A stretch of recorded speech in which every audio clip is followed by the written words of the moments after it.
चीन में कोरोना के दोबारा पैर पसारने की खबरों के बीच अब वहां पर बैंक और अर्थव्यवस्था को लेकर हड़कंप मचा हुआ है।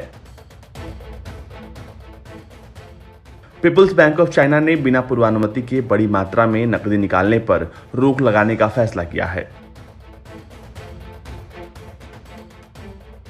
कर्जदारों के ऋण के डूब जाने और बैंकों के भाग जाने के डर से अब चीन ने बैंकों से बड़ी राशि की निकासी पर रोक लगाने की घोषणा की है।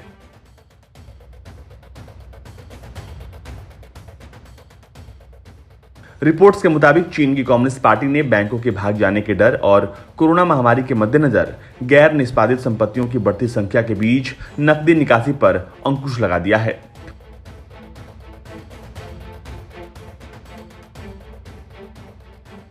प्रतिबंधों को चीन के हेबेई प्रांत के एक पायलट परियोजना के रूप में लगाया गया है और बाद में अक्टूबर में 2 और क्षेत्रों ज़ेजियांग और शेनज़ेन में भी लागू किया जाएगा।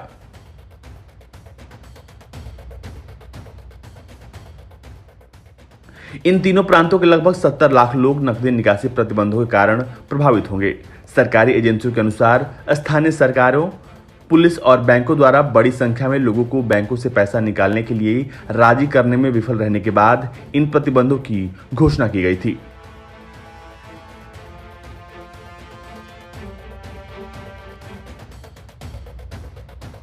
समाचार एजेंसी ने बताया कि पीपुल्स बैंक ऑफ चाइना ने कहा है कि इस कदम से बड़ी मात्रा में नकदी की अनुचित मांगें बरकरार रहेंगी, जबकि नियामक यह सुनिश्चित करेगा कि बड़े लेन देन के लिए लोगों की सामान्य जरूरतों का भी ध्यान रखा जाए।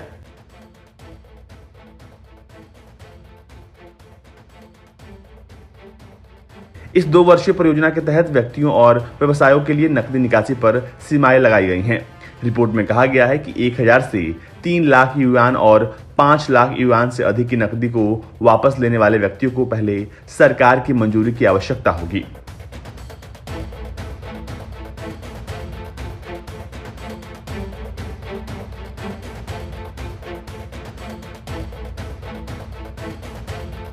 कथित तौर पर यह निर्णय इसलिए लिया गया है क्योंकि लोगों को यह डर सता रहा है कि बड़े कर्जों में डूबे बैंक उनकी जमा पूंजी को लेकर भाग सकते हैं।